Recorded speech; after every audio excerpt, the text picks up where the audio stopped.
Hello and welcome to FPL Have a Beer, where I invite you to have a beer with me while I talk about FPL by myself or with other people. Please like if you enjoy the video, and at the time of recording the channel is getting close to 500 subscribers, and it would be my dream to get it up to 500 subscribers by its 5th month birthday, Adam. We're fledgling, but we're growing we're growing slowly older. So if you could do that by hitting the subscribe button, I would really appreciate it. Thank you so much. So welcome to another interview in the Meet the FPL Manager, Meet the Content Creator interview series, where I ask one of our lovely, I always get the direction wrong there, FPL content creators to come on to chat to me about their experiences of FPL and content creation, their thoughts about FPL and mental health, and we generally have a chat about how their season is going towards the end. So for the latest interview in the series, we have the pleasure of being joined by one half of one of my favourite FPL YouTube podcasts, Adam of Above Average FPL. Adam, it's great to have you on the channel, mate. I'm a massive fan of yourself and Baker, of course. How you doing, mate? I'm doing good. I'm really enjoying being just the man behind the microphone, like hands off. Do you usually? And it's weird because I say it every time I'm on another podcast. I'll say it, but it's nice to be hands off and not clicking buttons. Are you usually the tech guy? Are you and Baker then? Yeah, very much so. Very much so. So we have our own strengths. We're a good partnership, and tech is definitely on the list of my to do things. Yeah, my things to do on a weekly basis. Absolutely. So I know you said before we started recording you've watched a couple of these. Adam, could you maybe start by just telling us a bit about yourself, like where you grew up, what team you support? What's the other question I'm trying to do? It's about looking at my script. Where did you grow up? Who do you support? What are your first memories of football? That sort of thing. I thought I know this script so well now. I'm going to try and go off the top of my head. That didn't work, did it? No, I mean, to be fair, before I answer the question, I'm very familiar with having that sort of initial script, and then you find yourself, once you think you know it, it just slips your mind. But yeah. So I grew up in the south of England, a number of different places, basically. My parents moved me around when I was like 10 and 13 and stuff, so that was kind of a challenge. And but now I'm based up in Scotland, so my life's changed completely. I've lived out in the Far East, and yeah, it's been a bit of a wild. You've been around. Been a bit of a wild. Yeah, I had 5.5 years out in Malaysia, which was absolutely amazing. And so, yeah, done a bit around. In terms of who I support, both myself and Baker, we are big Tottenham fans. So I've got on the wall behind me, I've got Lucas Moura in the middle there, from the 90+6 goal against Ajax in the Champions League semi-final in 2019. Got a few others up there, but not as important as the one right in the middle, which took us to Madrid that year, which we unfortunately lost to Liverpool. But yeah. And in terms of my like first memories of football, I guess. So I'm a Tottenham fan because I went to like any other primary school kid, right? Parents, it's difficult to manage all the time, so you go around to a friend's house basically, and my friend's older brother was a Spurs fan. He was about 4 or 5 years older than us. I was about 4 years old, 5 years old. So he's about 9, 10. And back then it was like cassette tapes, right? So you might have said, were you born in London or born anywhere near Tottenham? Because Tottenham's literally like a couple of miles from me. No, I was born in Wolverhampton. So my whole family's from the Midlands. So I was born in Wolverhampton. They moved me down south when I was like 2 years old. I lived down south of London, just near Gatwick, for pretty much most of my life. And yeah, so, but during that time, as I say, like my mate's brother was a massive Tottenham fan, so I always used to go around his house and watch videos and stuff like that. And the kid a few doors down, he was a couple of years older than me as well, and he passed down some Tottenham tracksuits that he had because he was a Tottenham fan as well. So right, like my first experience of it was basically like Tottenham videos of like the 91 FA Cup final, and then I was like asking for videos of all the FA Cup victories because Spurs at that time had 8 FA Cup wins, which was the record. So, there were some good things around Spurs in 91, and then it all went to shit basically, and the 90s was a bit of a struggle. But you know, we lived through those times, and it improved. We've never quite lived up to our potential, but that's just the life of a Spurs fan. It's just ups and downs. We're never quite reaching that peak. So that's probably my earliest memories of football are just around, you know, watching those videos, and then I guess for England it's more like Euro 96 because we obviously didn't qualify in 94. I was a bit young in 92. I was 6 years old, but I probably didn't really remember it.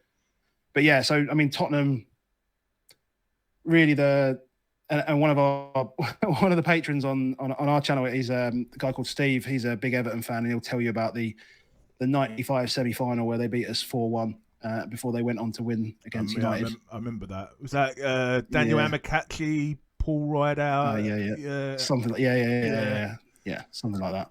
Yeah. So that's basically my memories of it. Yeah, so I wasn't trying to bring back nightmares there. Actually, it's all good. Anyone who's seen my interview, well, Yelena came on my channel to interview me. I was actually forced to support Spurs when I was a kid.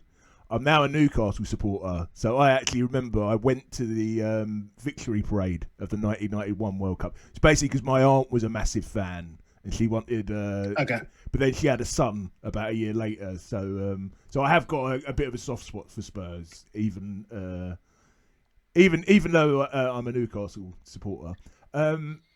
So when did you first get into? Well, actually, I'll ask you about Spurs first. Favorite player? David Ginola, yeah. I mean, to be fair, up until the point that Harry Kane existed, like it wouldn't have even been a question. But to be quite fair, it's actually impossible not to say Harry Kane being my favourite player. I mean, like Ginola is, I've got a shirt on the wall, the other side of the camera, which is a signed shirt from him, and you know, he was just a magician. And like, you're a Newcastle fan, so you know exactly what I'm talking about. You stole him off us for very little, wasn't it? A couple of million, I think.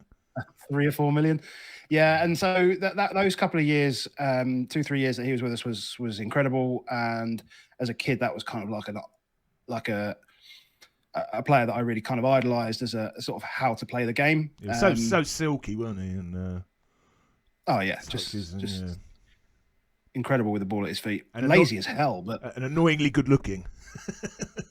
Yeah, I didn't think about that too much as like a 10-year-old kid, but yeah, he was good looking. He still is, I think. Yeah, he's still got that. I think he always had grey hair, didn't he? Grey white hair. Even when he was going grey quite early. Yeah. So, when did you first get into fantasy football, mate? So, I guess my first memories of fantasy football were through the newspaper, through the Sun, Basically, you used to pick up a phone and dial a code, and you used to have to do it when, like, your mum wasn't watching, because it used to be like 50p a minute, and 50p a minute in 1996 is like spending like £4 a minute now, right? So it was basically that. So you used to have like transfers that you could use like halfway through the season and stuff like that, and you are never any good and never really cared about it too much. But that was like at 10, 11 years old playing that. And then FPL, obviously the internet comes and becomes more mainstream, etc. And FPL kind of kicked in around probably like 2007, 2008, something like that. I think I picked up one of the first few years of it. Now my season history on FPL doesn't include that, because I think I was using like a university email address that, those email addresses that you create that you're never ever going to use in the real world when you actually become an adult. So I actually obviously switched my email address, and I've now got my history. But I think I think it must have been about. You lose the uni email address as soon as you leave as well, don't you? I think. Well, it wasn't actually a university address. It was just an email address that I had created while I was at university. It was a Hotmail one that was it was just one of those that, you don't put your CV on and say, you don't send it saying, hi, I really want a job, when you've got this email address. I've actually seen random, because I'm a psychology lecturer, I've actually read a paper that shows the thing that employers are most likely to turn down CVs, from going for an interview, is having a stupid email address, like, I don't know, Love Pixie. I went to De Montfort in Leicester, and my email address was getdmusetoit@hotmail.co.uk. So that email address probably still exists, but it's, I haven't looked at that thing in 15, 20 years almost now. So so I had to obviously change it. My history from those 3 years just sort of disappeared or whatever. And then kind of guess I picked it back up like 2010 when I started work. And then playing in mini leagues with guys from work, and been in the same mini league actually pretty much since 2010, which is one of my favorite mini leagues to try and win. And I've only won it once in that long, which is mad. Wow. But yeah, it's really, really competitive. It's good fun. I should have asked that. Is the reason you move around so much, is that because of work? Yeah. So I'm an accountant by trade, basically, and so I worked for an international oil field services company, global company, and so I was based in Gatwick initially. They had a like an office space in KL in Malaysia. Took me across there. That was cool. So 5.5 years, and then they moved me back. So the oil capital of Europe is Aberdeen. So I'm now based in Aberdeen in Scotland. Left the company, done another job for a year, and now I'm with my current employer, just up in Aberdeen. So there's me, my wife, my 2 kids, and my cat, and yeah, we're happy enough. Where's your favourite place to live out of all those places you live? Oh, KL by a mile. Sorry, by a mile. In Malaysia is by far the best place. By far the best place I've lived. You get the biggest bang for your buck on your house. You get good weather every day. It's great. Bit different weather than Aberdeen, I bet. Slightly. Yeah. Slightly. Yeah. So any early memories of fantasy football stand out in particular? So I heard so as you said, I watched a couple of your interviews, and I'm not the kind of person that will remember things from, particularly when I was a casual manager. When you want to define like casual and engage, and I thought I knew what I was doing back then. Clearly, my OR history's okay, and it's probably like good for a casual person, but it's not very good for a elite person. I don't think anyone really thinks of themselves as a casual, like unless they stop playing in the first couple of weeks. I think you're right. I mean, I think given that we've played it, as I say, I've been in the same mini league now with work guys since like 2009. So, and we push each other every single week. So none of us ever quit. So we're probably not casual in that sense at all. And we weren't the kind of guys that were, just turning up on a Saturday morning, making changes and then leaving it. No, we were bantering each other on a Monday and Tuesday, talking about stuff over the weekend on WhatsApp. And yeah, it's been a constant thing. And yeah, so maybe I wouldn't say I was casual at all, to be honest. So I don't really have any standout memories from those kind of ones, apart from the year that I won the league. So the year that I won that mini league, I think was like 2017 or 2017-18. And the only thing I do remember was captaining Patrick van Arnholt from Palace in game week 38, and he scored a brace. Oh yeah, he was the guy that was big into FPL himself, wasn't he? So yeah, I mean, and so I had him for like the last 4 weeks, and he smashed out like 4 goals in 4 weeks as a left back. He scored 2 in the last game week, 18-pointer. And I had him as captain, and I won that mini league by about 10 points or something like that. I think I had about 101 points in the final week, something ridiculous. Wow. But outside of that, all my memories of FPL are pretty much bad, because as soon as I started creating content, like the ones stick in to my mind are the ones that went badly. So I'll talk about, triple captain. No, not triple captain. I think it was captain Kai Havertz at home to Norwich in a 7-0 win that he didn't get a goal in. And then Salah went to Old Trafford and scored 30 points. I triple captained Trent Alexander-Arnold in a double game week, and he didn't actually start the first game. Typical. And then started the second game, got an assist, but Salah again got literally like the ball thrown to him and scored another 28 points. And so those are the ones that stick out. I mean, I've had a few good ones, I guess. I've had like I had a Matoma brace, which was nice, until Haaland scored a hat trick the next day. So the good comes with the bad more than anything. Trying to think of any others. I've had a couple of Gvardiol goals. I had a Gvardiol captaincy goal against Newcastle.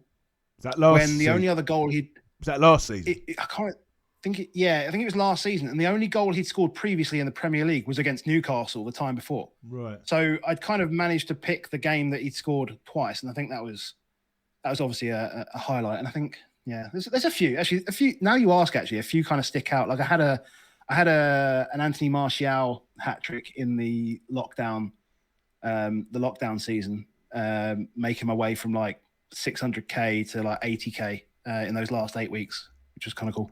That's it. You said you weren't the sort of person that has memories, and I think you've listed off Yeah. more memories than anyone else I've had. That's weird. That's so weird. That's so weird. But like prior to that, like prior to starting content, like apart from the Van Arnholt thing, I can't remember because people talk about like the Alexis Sanchez 50-pointer. I have no idea. So before I actually go on to ask specifically about content creation, I guess it would make sense. I have a feeling you and Baker have probably known each other for a lot longer than you've been making content. Would that be fair to say?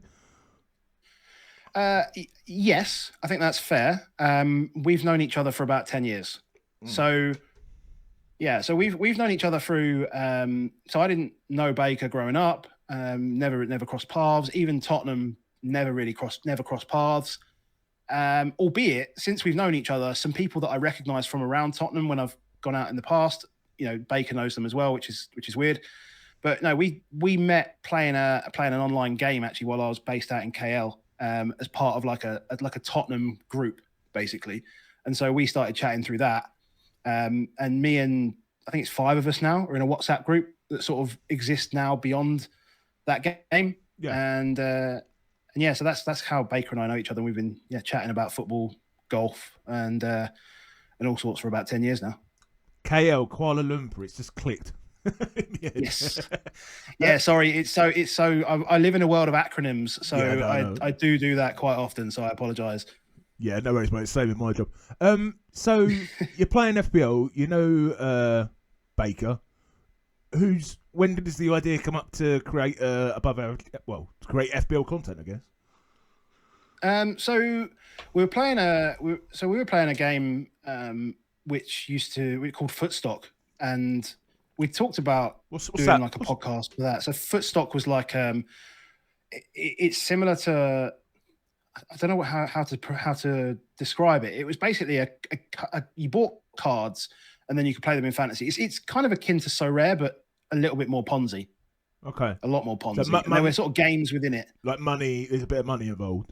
Definitely money involved. Yeah, so there's money involved, but there was ways to game the system, and it was always a bubble thing, and it went very wrong. So we'll just leave it there. Yeah.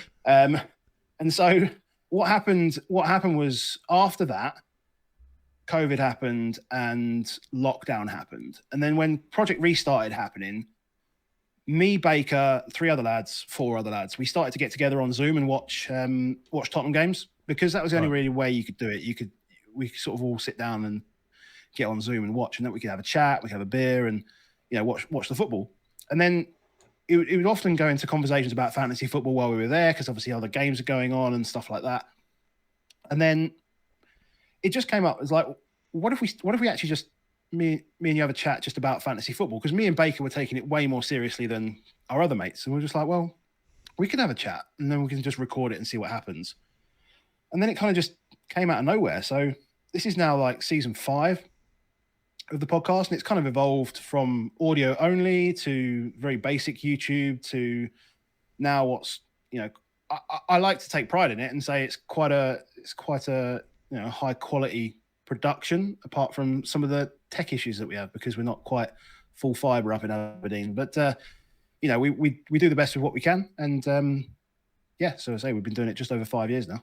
Yeah, because it's funny actually, because I went back and looked at your videos on YouTube, and they're only there. I think they only went up for like 2 years, 3 years, and I thought, surely I know that I've been listening to you for longer than that, so obviously my memory hasn't fooled me.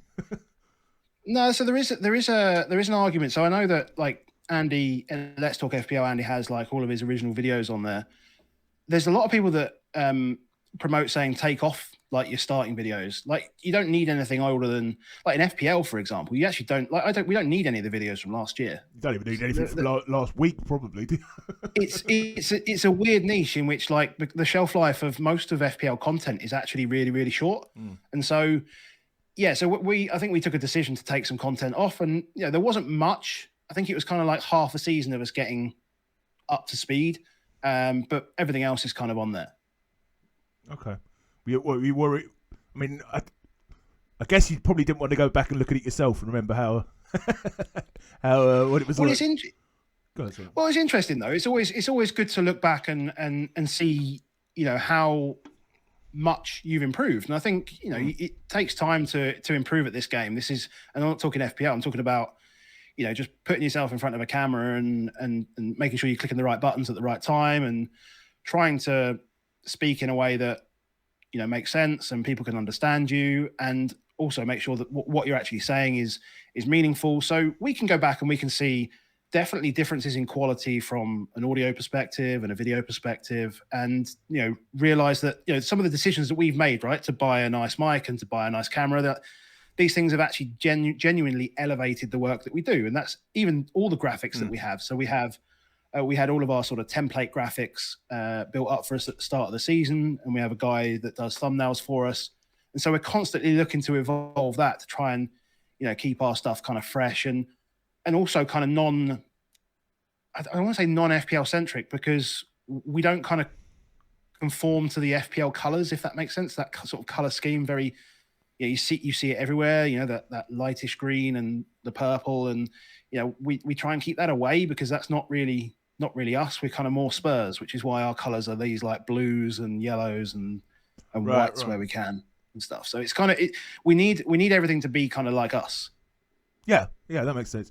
The next question I'm going to ask actually is about like how you experience the change. I guess we're on that anyway, but it just reminded me like, I've only been doing YouTube for a few months, but when I first became a lecturer about 13 years ago, when I first started, after about the first 6 weeks, one of the students came up and said, "We can't actually understand what you're saying. You talk so fast." So I, have to consciously, and I do it in all aspects of my life now, slow down what I'm saying, particularly like, the way I usually speak. "Oh, mate, how you doing?" But that's my sort of normal London accent. But it's kind of similar. It's similar with you sort of evolve over time. So to ask you that, what were the early experiences like, and how have those changed over time? I guess we've just become more confident, and because it becomes routine, we know exactly what we need to do to get set up. We know exactly what we need to watch, what information we're looking for. Obviously, it's quite a quick turnaround when we do the Sunday stream because we're basically straight off the back of the games. That's kind of nice actually, because it allows us to give a fresh look, and we're not taking much information in from other sources. And I'm sure that 99% of people will have their own opinions on the games, but if you record on a Tuesday or a Wednesday, whilst it's better, I guess, for information that we don't get, you've also got 3 or 4 days of content that you may hear, and it might influence your thought process. But then again, sometimes you can make better. You can make better decisions the more information you have. So yeah, it's a difficult balance, but we try and sort of go early. Initially, actually, it was to try and put ourselves into a space where there wasn't anything. So at that time, Sunday evening was basically, there was only one other podcast, FPL podcast at that point. Is that we found it was is that on Spotify? Because YouTube itself was quite crowded with like family and Andy, wasn't it, on a Sunday evening? Yeah, so we weren't really sort of in tune with FPL family and Andy from that perspective. When we first started, we were getting 30 people listen a week. So, that's not our competition. We're not playing that game. We're not with those guys. Yeah. And to be fair, we're still not. So, we had sort of different targets on that, and we did want to get as many people listening to us as possible, because that's kind of like, we were committing to it, and we wanted it to be worthwhile. And so, we saw an opportunity on a Saturday evening where there wasn't much in the way of podcasts. Who got the assist? A Saturday? No, Sunday evening. Sorry. Oh, sorry. Did I say Saturday? I meant Sunday evening.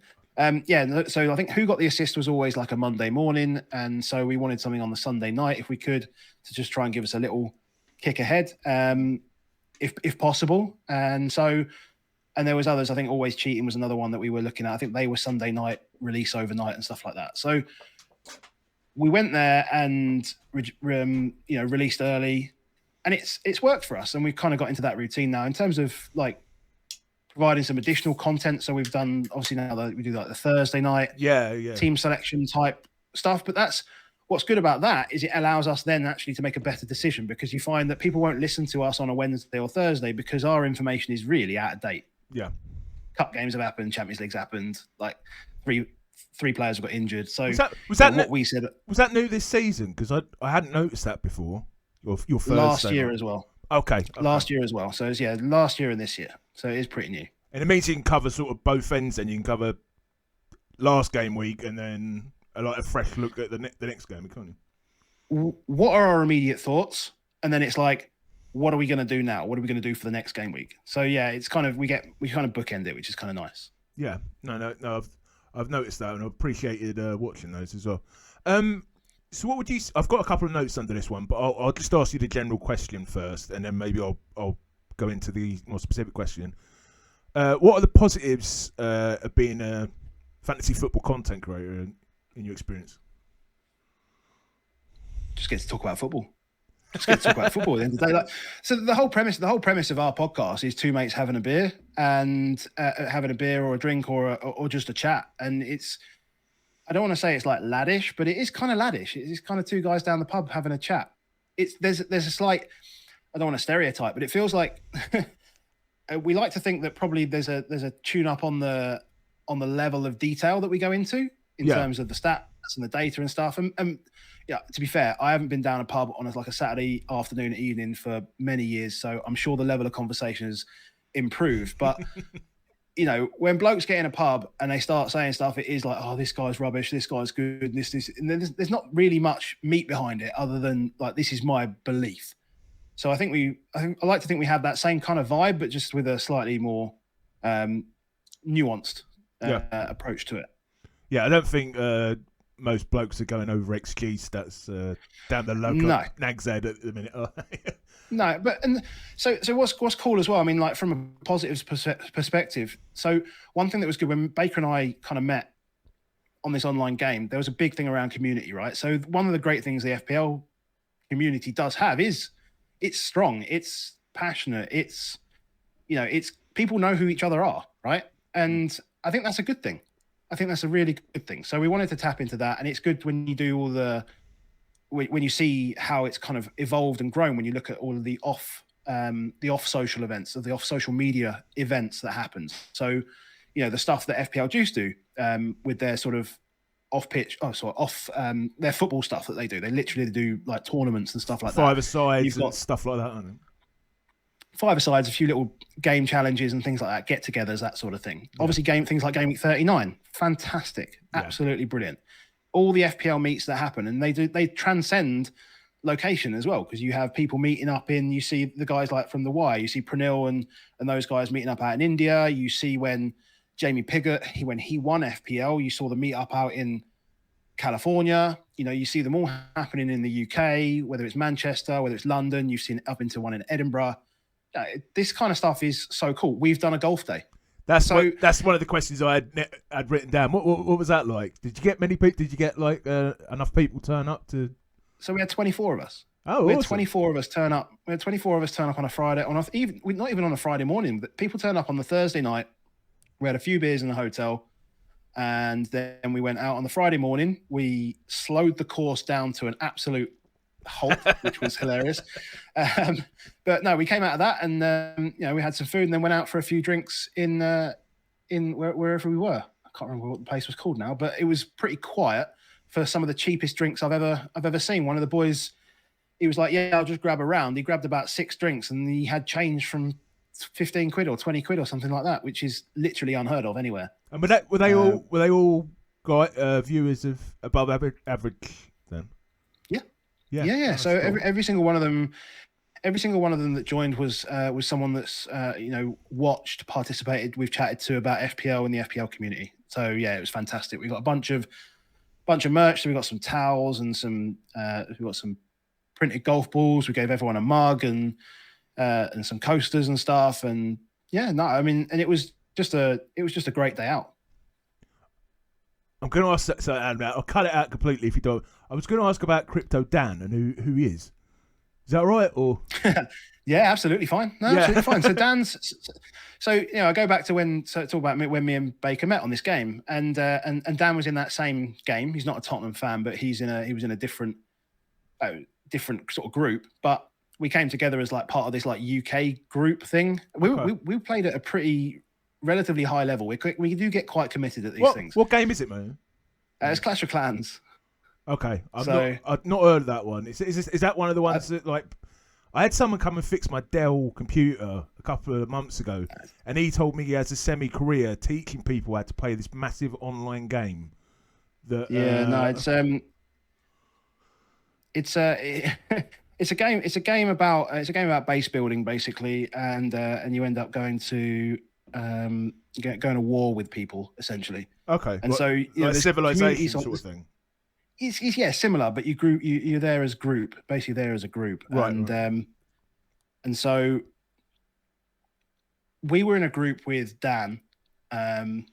We'd created this sort of separate UK group with Dan, and so we just knew Dan from that. And then we were chatting after that sort of game sort of died off.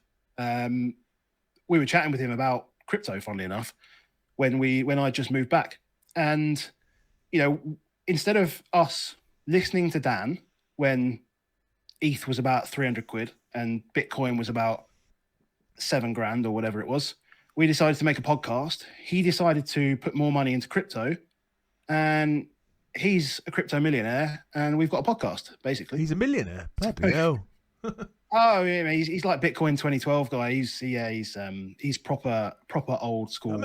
I started a job in about 2016, and I remember the guys in the office telling me about it because I didn't even know what it was, and I'm like, is this really a thing? Like I'd never heard of it at the time. Yeah, no. He's proper.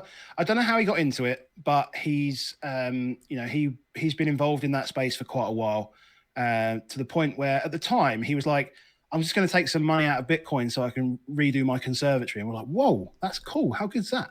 And obviously since then it's grown exponentially. We call him a crypto millionaire. We have no idea how much money he's got. The reason I asked is because you mentioned him. Like, did he sponsor the podcast? So he supports the pod. So yeah, he got us off the ground basically. So right. He supports the pod. He supports the pod. Pretty much exclusively. And so the podcast doesn't really exist without him. Yeah. And he's been in there since day one. And we thank him for his support.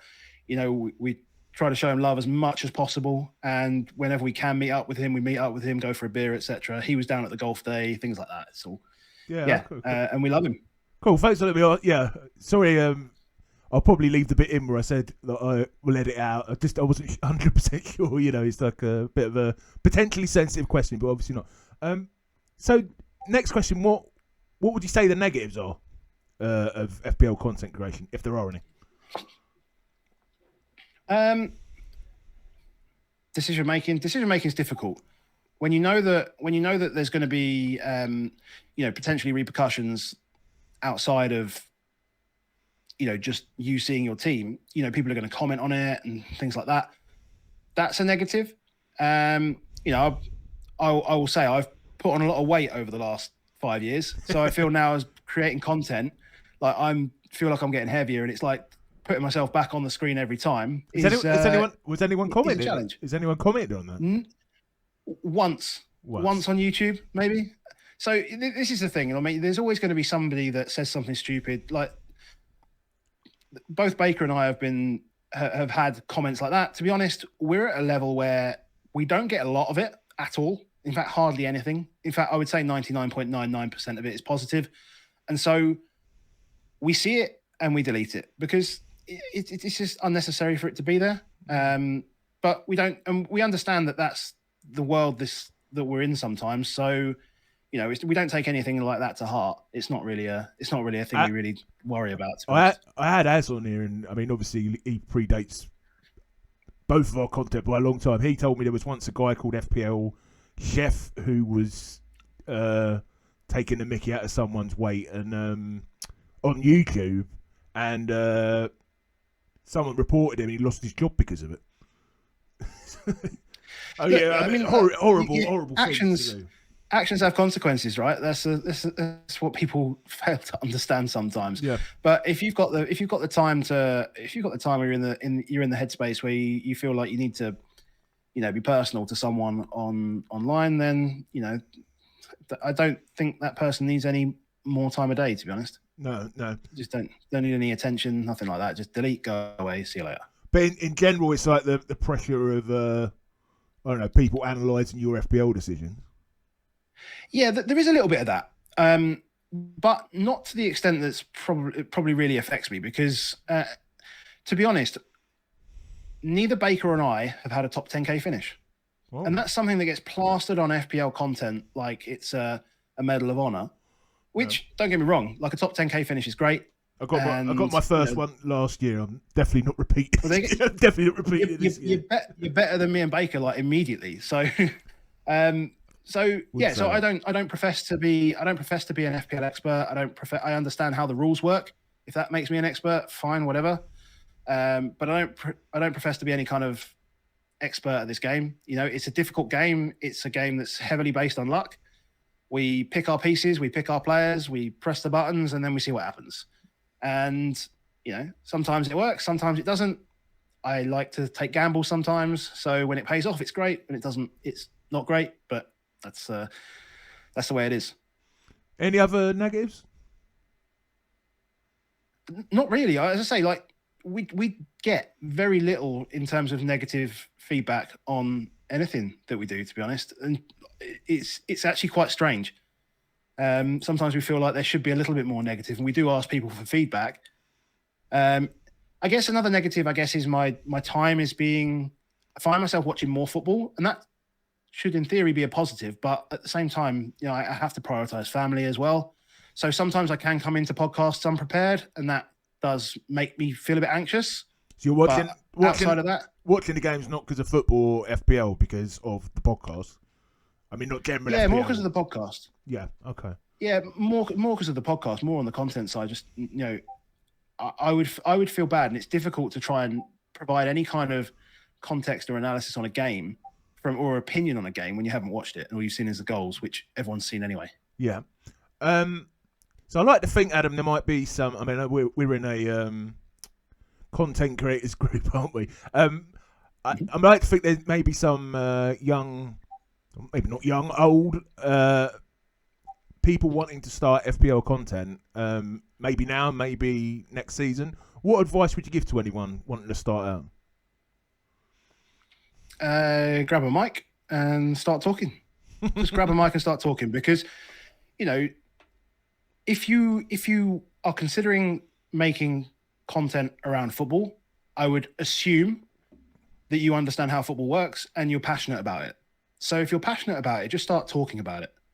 And if you want to just click record, I mean, I tell you, some of the best content that I've seen and I've heard in the past couple of years is Luke, who is this_FPL, and he's Fantasy Football Scout Luke. Oh yeah, I know you're talking about. Yeah, Ads mentioned it. So he does work with Black Box sometimes. We did last year. The guy who used to be really maverick and now is the massive FPL review fan like myself.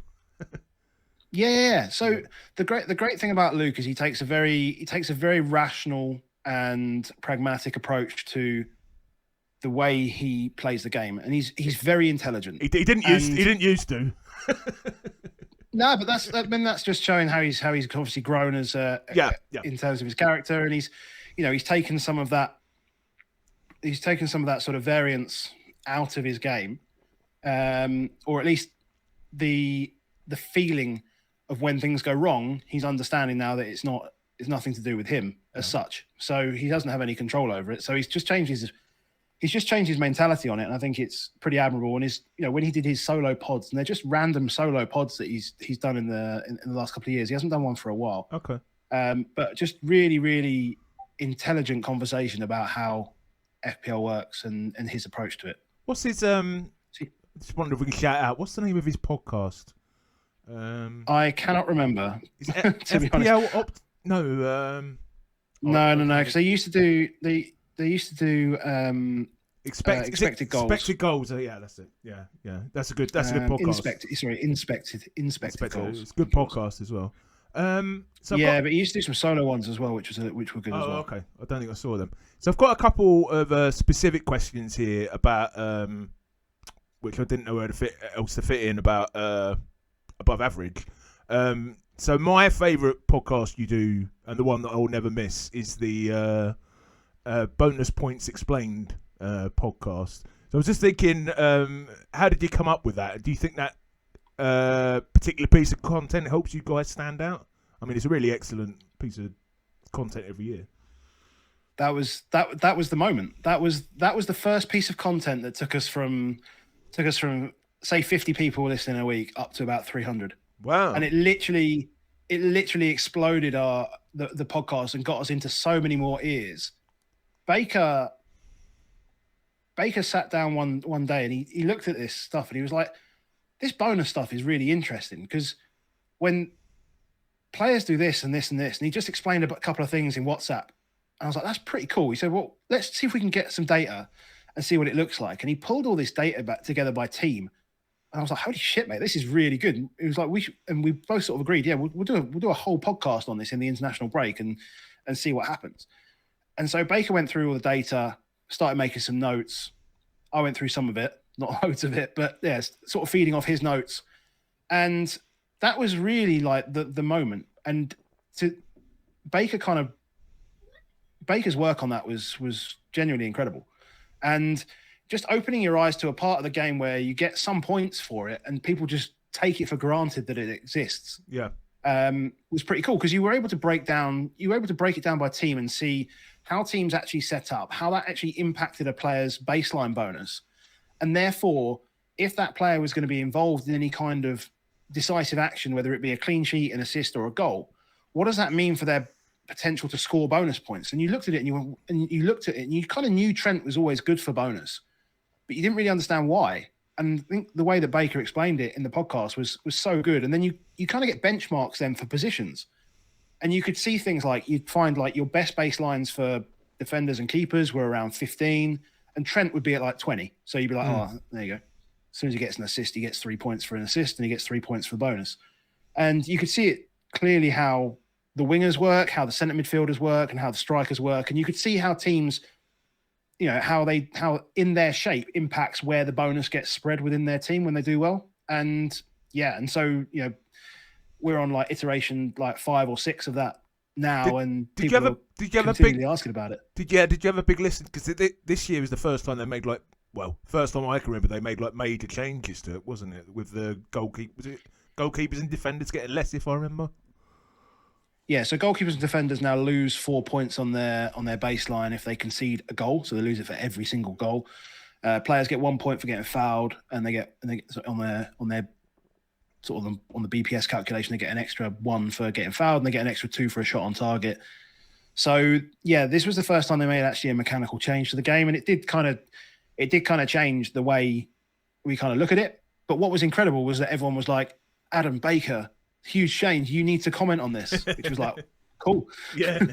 That's why like people were just looking at us like, I'm looking at it and going, shit, this is how does it all work? And you know, trying to work out like what did last year's bonus look like in this point system. And you know, shout out to Pete Featherston, FPL team, for doing a bunch of work in the back end to get those calculations in place, because people were screaming for it, and he turned it around super quick, and we were able to use that as part of the stuff at the start of the season, which was amazing. That's awesome. Yeah, I guess it's kind of bore out as well, isn't it? Because nobody's really focusing on defenders this year. I mean, quite rightly, to be fair. Yeah, I think quite rightly. You know, we're seeing less cleans, generally speaking, because we're seeing more minutes. So more minutes, more opportunity to score goals, and the baseline hit, the -4 every time a goal goes in. It's just, it takes people completely out of the equation. It's mad. So next 2 questions, I'm not sure if you'll like them as much as that one, but you said ask you anything, mate. So to me, your quality of your podcast is amazing. I mean, I'll be honest, my favourite is Black Box, but I would say other than that, you're up there with any other ones, in my opinion, anyway. And I'm always, I mean, you're still not at 10,000k subscribers, which I think is terrible in terms of like you should be on a lot more. Would you agree with that? Without yes, you would. Was that the question? Yeah, well, yes. Basically, yeah, basically. No, would we like to be at 10k? Yeah, it's a nice number. It's a nice number to get to. We never thought we'd get anywhere near this when we first started, but it's kind of just there now. We're at 9,300 at the moment, so 10 is just kind of there. I think once we get to 10, how long you been on 9, mate? God, that's a great question. I don't know. You know, We were at sort of 8.5 at the start of the season, I think. I don't know. I can check it, but You can't have been on. yeah. I mean, the growth has been pretty good. I mean, like FPL content is very seasonal. You see huge spikes in July, August, September, and then you see it kind of tail off from pretty much November onwards.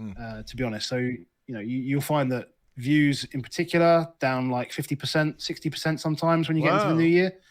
Versus earlier on in the season. And that's just like the nature of the beast, because more people care about it. We all know casuals, they care more at the start, and then something goes wrong and they forget their team and they're like, I'll pick it up next year, it's fine. Do you get just honest? Do you get a boost at the end of the season when people are like, trying to straddle? That's not a good word, but get their final mini league sewn up or whatever. Not really. I wouldn't say so. No, I'd say the big spikes generally are around just around the start of the season, to be honest. So yeah, we've picked up like just over 2,200 subs in the last year. So it's not bad. I can't see where we were at the start of the season, but yeah, we've picked up probably maybe just over 500, 600 since the start of the year. So next one I had on, and this is one that may piss you off a bit.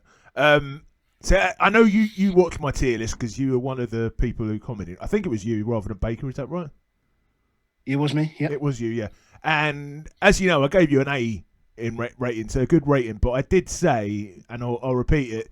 Sometimes I do find listening to you guys a little bit overwhelming, just because of the sheer extent of the analysis you go into, which obviously is brilliant on the one hand, but for me, sometimes can be a little bit overwhelming. Although obviously I still watch you guys a lot. Do you think that's a fair comment? Yeah, I think that's fair. I mean, I guess over time we've found. How can I put it? I guess over time, when we started off, and as I say, we wanted it to be kind of like guys down the pub, but nuanced. And I guess as we've gained more confidence and got more information, and more information becomes available, it kind of leans more towards that data side. So perhaps we do use data in a way that, some people will disagree with the way we use it. Some people will say we interpret it incorrectly. Well, that's because we're not football analysts, so we don't get paid to do it. So we are more like the guys down the pub, but maybe we do get a bit too deep into that. And that's, it's not going to be for everybody. And I think if that's the way that you perceive it, that's okay. I mean, that's okay. Some people will perceive it slightly differently, and so we have to try and make sure there's a balance between some people laddish behaviour, and some people might think you don't go into stats enough.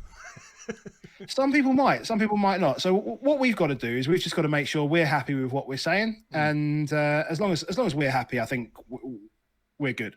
I think we're in a good space. But no, look, the feedback is really, really important to us, because if nobody tells us this stuff, then we don't know and we can't learn. So it's good information to have. So, I guess I've kind of contradicted myself, though, because I've said my favourite thing you do, which is true, is the Bonus Points podcast, which is probably more detailed than anyone's ever gone into, but then I've said that as well. So you also said your favourite podcast is Black Box, which is the most data-heavy podcast out there.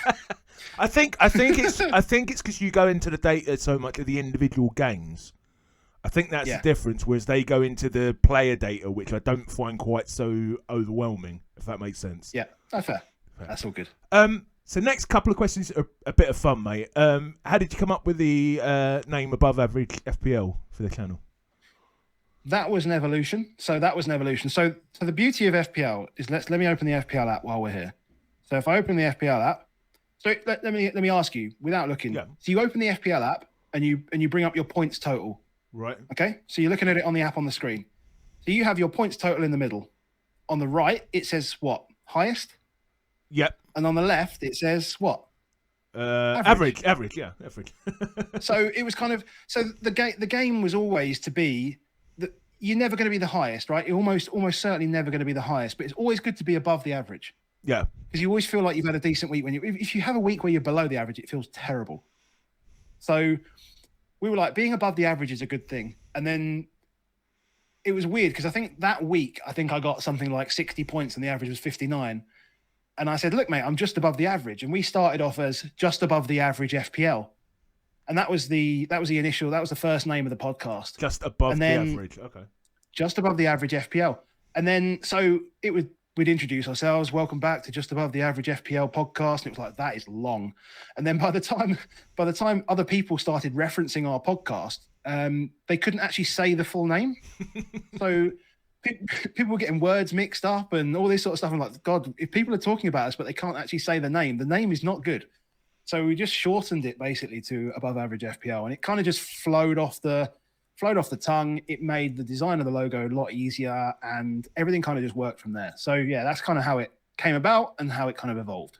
I can't remember if you remember this guy. I don't know how long you've been watching FPL content. He was a guy who went on to the fantasy football scoutcast, and one day he went around his house because his battery was about to run out. Do you know what I'm talking about? He was a really good FPL manager, but I always and he had his own YouTube channel. I mean, I think he's disappeared now, but he always used to say 55 points every week. And there was about 7 or 8 years ago, there was the idea if you got this number of points every week, it would give you above the average and you would have a good season. But that kind of, you don't hear that talk anymore, really, do you? No, but I know exactly what you're saying, because you'd always, so if I'm going back to like 2010, 2011, that kind of time when we were with my mates, we'd always talk about like how many points did we get last year, and like that's an average of 54 points a week. And then you say, well, if I get more than 54, 55 points a week, I feel like I'm doing okay. And you sort of track yourself. But at that time, none of us, because we were casual but not casual, were thinking about double permutations and things like that. So there was very little planning in that sense. And, you know, doubles would appear and blanks would appear, and we'd be like, oh God, how did that happen? And not knowing, right? So what's happened is that because more information has become available, and that's due to content, social media, all this sort of stuff, people are just aware a lot more. And so that average is actually creeping up now. And I think the rule of thumb now is if you finished with a game week rank of 1 million every single game week, that exact rank, you'll win the whole thing because nobody can beat you. Yeah. I think that's still true, isn't it? Pretty much. Yeah, I think that is still true. I'm going to do that this after the podcast. I'm going to go and look at how much my actual points total for the total season correlates with my final position. Because I bet you it's not a very straightforward correlation. No. No, it won't be. So, I just got a note here. If my channel name was based on the same logic, I would probably be slightly above 10 million FPL. But I always guess this one, Adam. Have you ever been recognised out on the street as Adam from Above Average FPL? Before you tell me, I'm going to guess no, because you live in Scotland, and you had. The answer is. Go on. Yes. Oh, you have been. The answer is yes. Oh, you have been. So I went to. It's only happened once. So it's literally only happened once. After Fantasy Football Fest at the start of the season, I went to Portman Road to go and watch Ipswich versus Liverpool. I got a couple of tickets, which was nice. Met up with one of the guys from the community who I invited to come with me. He's a big Ipswich fan, a guy called Ivan. He's actually pretty well known in the analytics community. He's a guy who doesn't look at his rank all season. Hasn't done for the last 4 years. One interview as we were trying to remember that he mentioned him, and I think we couldn't find the name. Yeah, Roycer 5 is the social media handle for Ivan. So I was with him, and I was queuing up to get a bottle of water just inside Portman Road, and someone just pointed at me and said, "Are you Adam?" Like, yeah. "Is you above average?" Yeah. It was. Yeah, that's all it was. It was a quick photo, and I was like, I said to him, "Mate, send me the photo, and I'll chuck it on socials and whatever else." And never heard from him again. So whatever. But that was literally it. It was weird. A little bit of a buzz. It was kind of nice, but yeah, it was kind of weird. But I was glad it was in like a football setting though, because that's kind of where you'd want to be recognised if you were at all. Obviously, we've been to like FPL meets and stuff like that, and people just know who you are, which is cool. But that was a bit weird, and obviously I wasn't expecting it. I would never expect it. I would never ever expect it.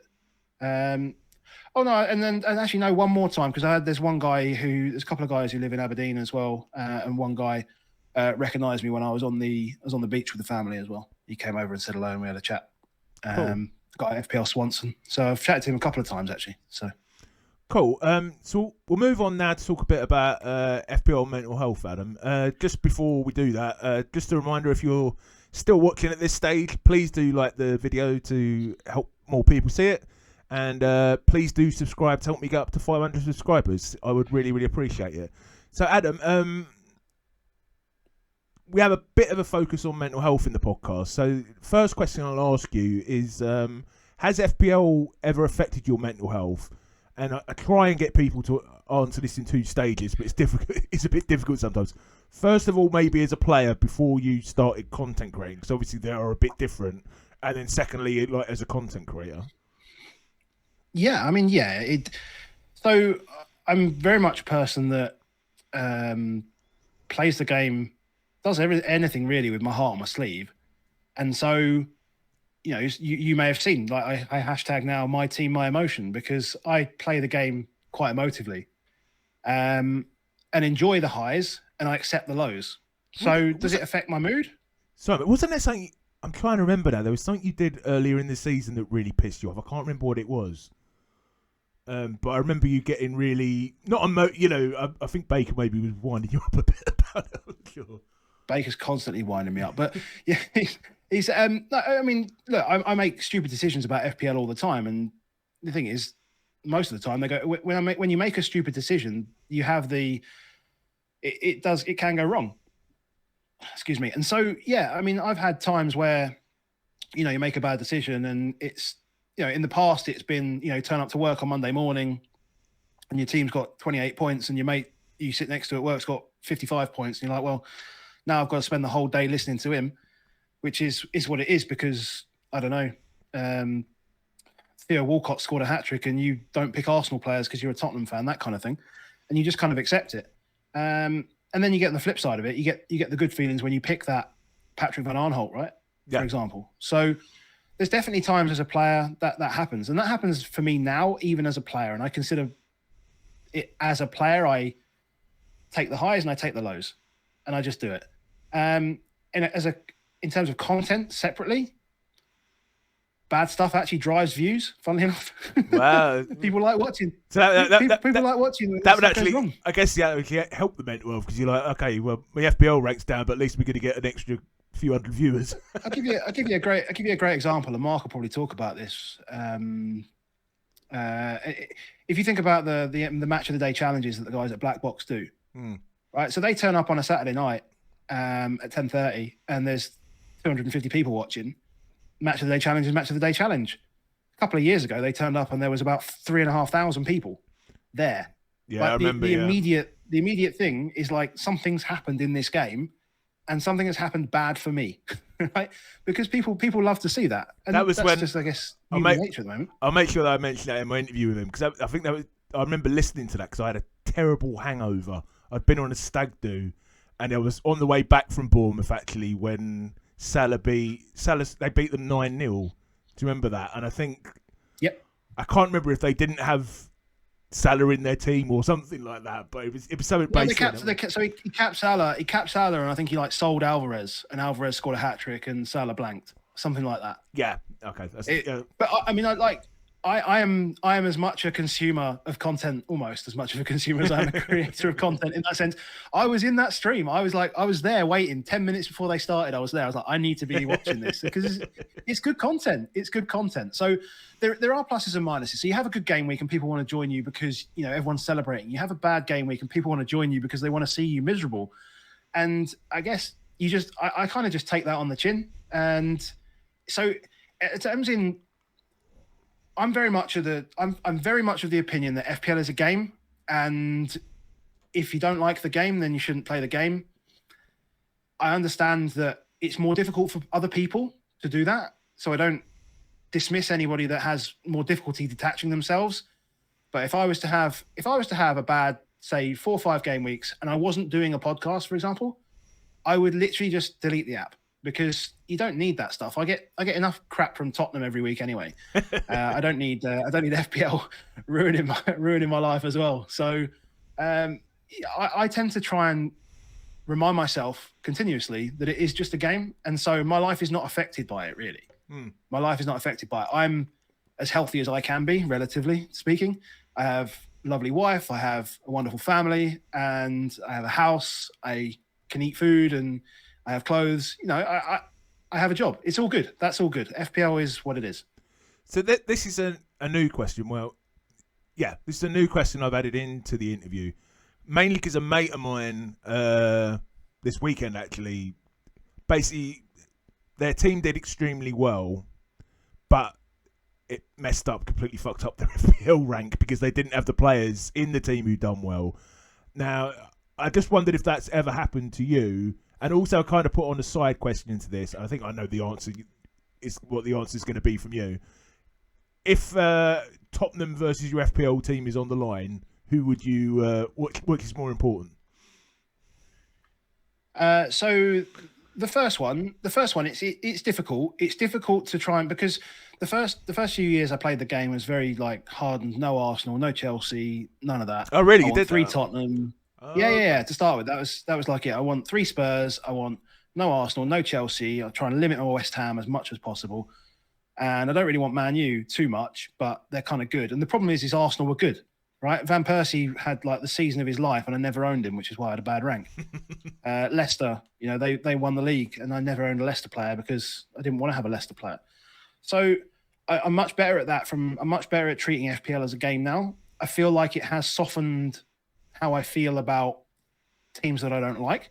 I'm still not sure how I feel about that because, Arsenal get a clean sheet and Gabriel scores a goal.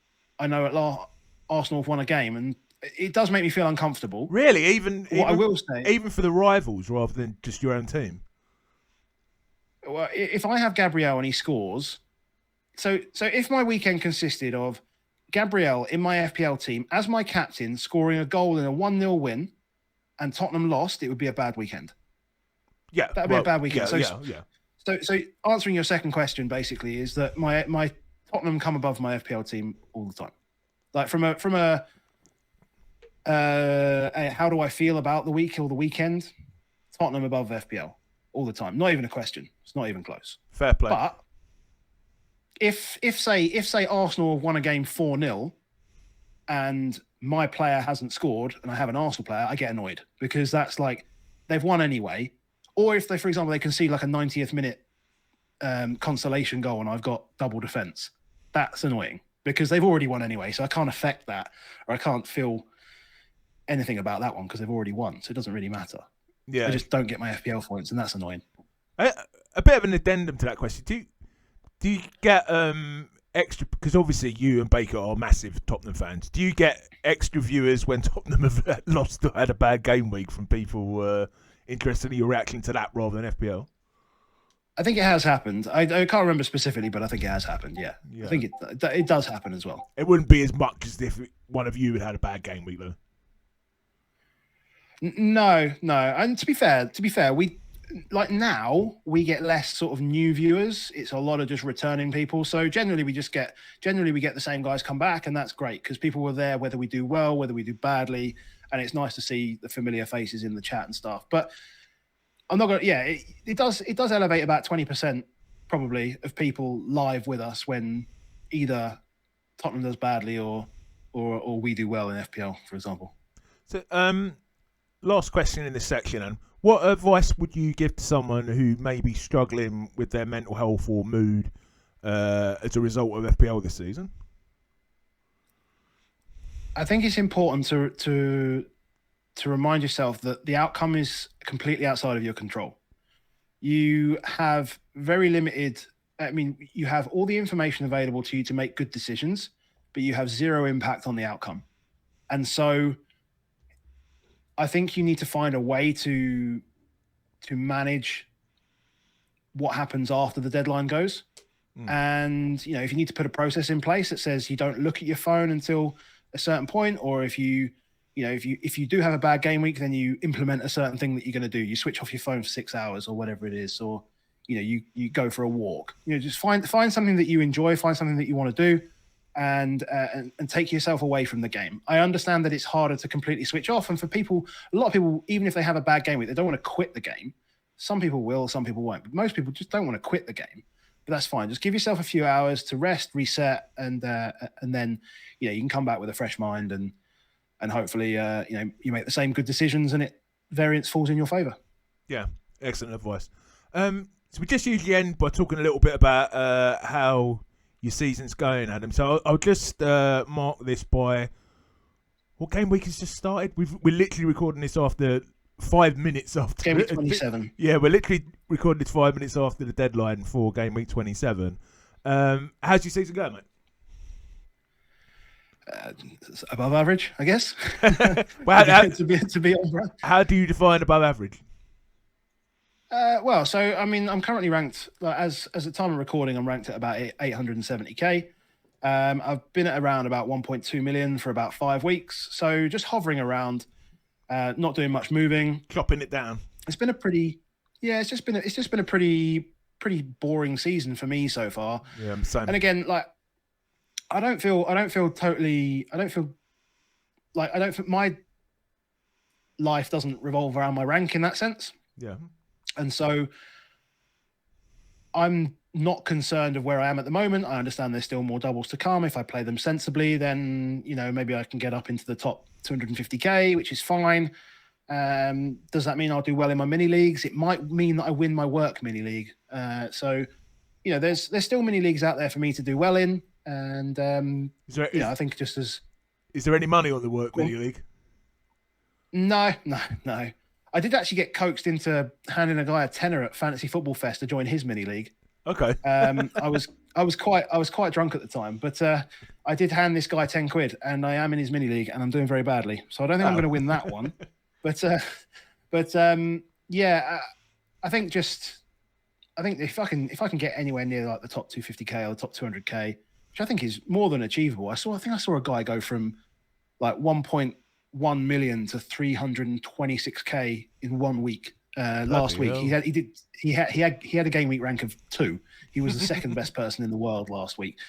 But I do understand I've got chips to face against me. I've still got chips in my back pocket as well. So yeah, we'll see.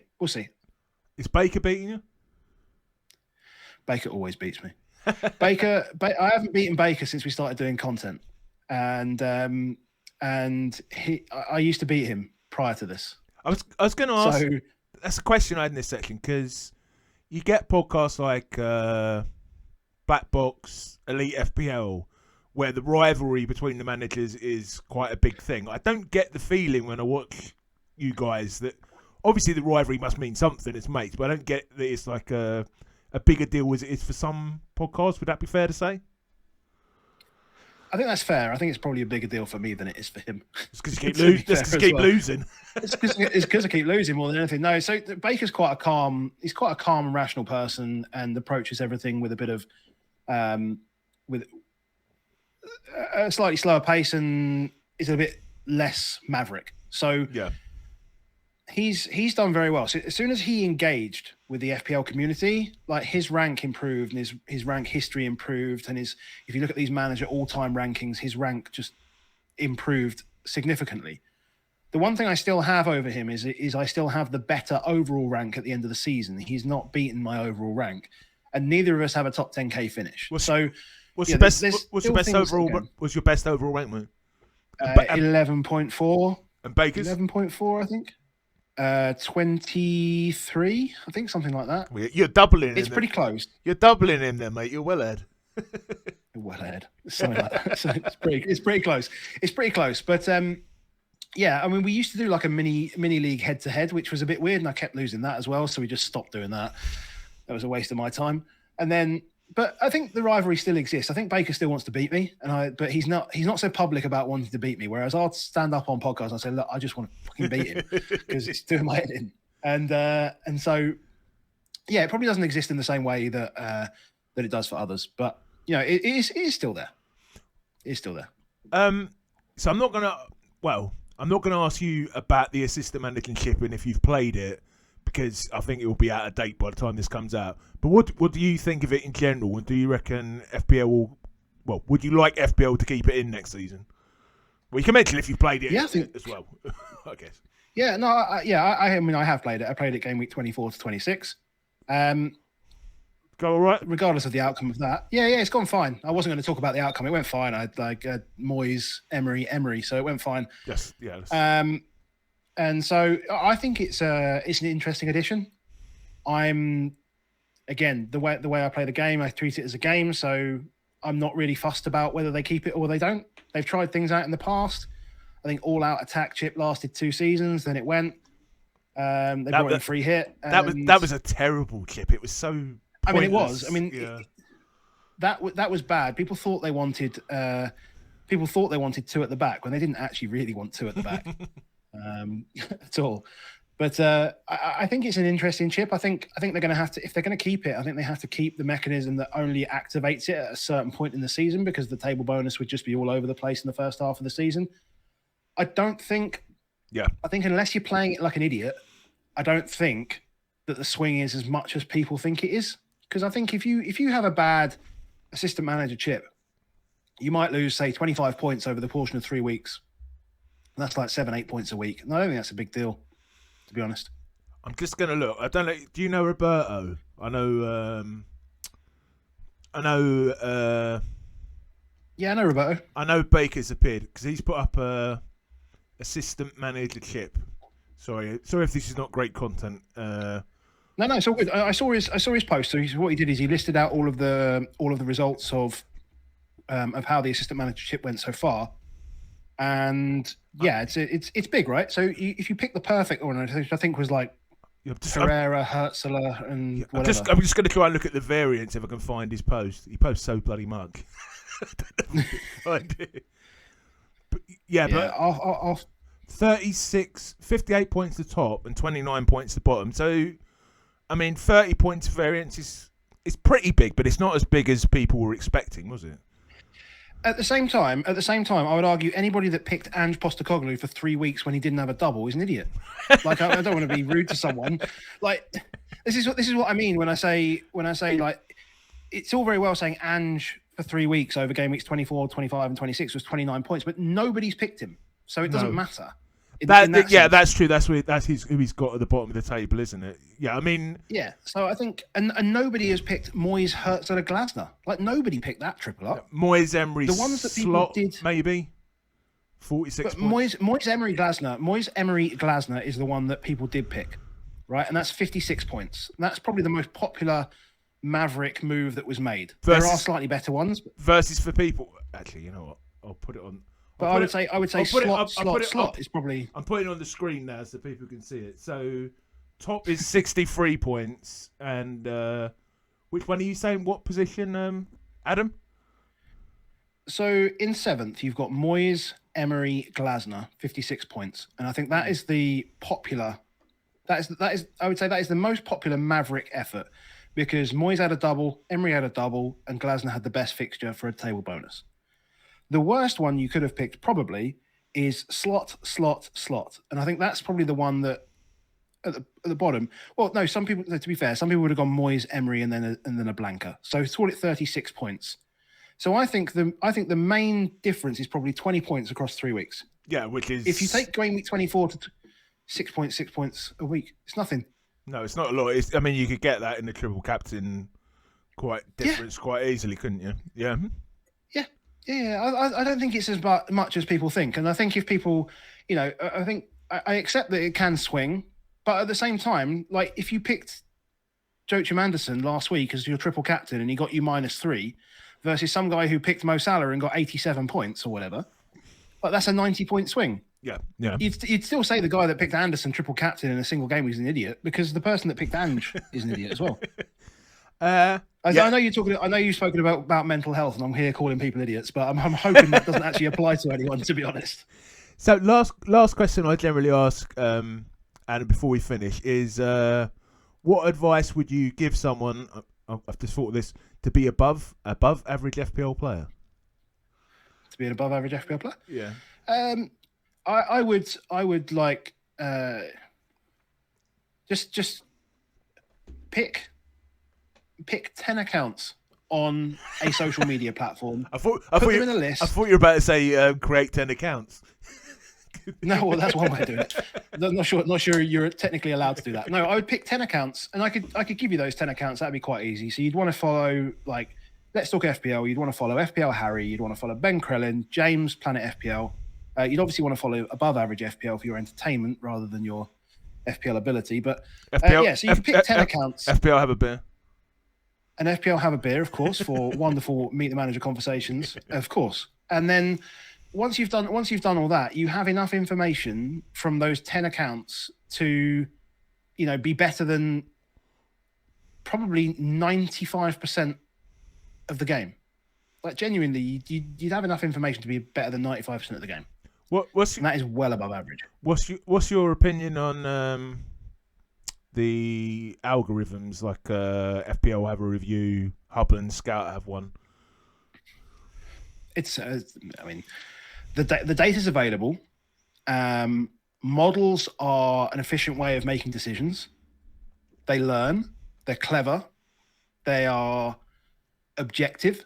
They are non-emotional. They're not emotional. So they have their place, and people will continue to use them. It's up to you how much you want to embrace that. You can either go all the way in, or you can come all the way out. But just be comfortable with the way that you play the game. I play the game quite emotionally. I make stupid decisions. Do I use FPL review? Of course I do, because it is the best. It's the best tool out there. Do I use it in the same way as the analytical FPL guys use it? Nah, not even close. Not even close. I probably just touch the sides on it. When you say the analytical review guys, what do you mean by that in terms of FPL review? Because I hear people say that, and I don't really understand what it means. So one of the biggest differentiators in like how you can play the game now is predicting the minutes. That's the hardest thing to do. You'll always have the underlying data exists. It's not. Some people will argue the way the models are built, but you can project based on certain probabilities and the clear scoring matrix that we have, how many points someone would be expected to score in a given week. Of course, it'll be fractional, whatever, but you can put all that data together and it'll give you a number. But if you adjust the amount of minutes someone's going to play, that's going to impact how much value you're going to get from that player. And the guys who play the game very heavily analytically, they have a lot of conversations around minutes, and they have a lot of conversations around paths and rather than players. And so decisions that they make will impact decisions that they make in the future. And they will use FPL review to create those paths. So we might say, oh, I want to make a transfer now for Jared Bowen. It's great.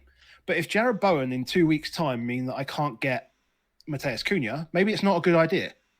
And so they'll look at that, and they'll look at if I can't get Mateus Cunha, where do I have to go to? I have to go to this player and that player. And so they will build paths that gets them to certain places, and they'll build them as far as long away as possible, because the data is better for sort of longer sort of larger sample sizes. Yeah. So the further you get, the less predictable it is. But the more you value things like free transfers, it enables you to do more, and it enables you to be more flexible, et cetera, et cetera. So, I've probably butchered that, and anybody analytical that's going to watch this and listen to me actually explain what they do is probably going to call me an idiot, but that's fine. I'm just learning. So, but yeah, the one thing that I always kind of take from these guys, and Praz is particularly good at explaining this, is that they look at paths rather than players, and that is, key to the way they do it. And they look at multiple, like they're basically doing all the work that we do in our brain, but they're just using the computer to make that calculation. And then we're saying it in our brain, and they're looking at all of the results and saying, which result do I want to take? But yeah, I guess the nice thing is we can listen to people like Praz and learn from their doing it, can't we? Yes, absolutely. You need to be learning from every conversation that you see and every person that you speak to, for sure. Yeah, awesome. I think that's a good way to end it. Adam, thanks just so much for coming on, mate. Please do remind Baker. I've been trying to get him. He's not very good at he keeps replying on Blue Sky quickly, and then he'll say, I'm not very good at replying to these, and he'll disappear again. And then another month I'll get another one. I'm not very good at replying to these. I'd love to get him one as well. Thanks so much for coming on, mate. Is there anything you want to say before we finish? No, just I mean, Gary, just keep doing what you're doing. It's been fantastic to have a chat. It's been nice to be, as I say, on this side of the curtain, so to speak. And yeah, no, absolute pleasure, and I've enjoyed speaking. So best of luck for the rest of the season, man. Lovely, thanks, mate. You too. Thank you so much for watching. Please do like to help get the video out there, and please do subscribe to help me get up to 500 subscribers, hopefully soon. Thank you, and I'll see you in the next one.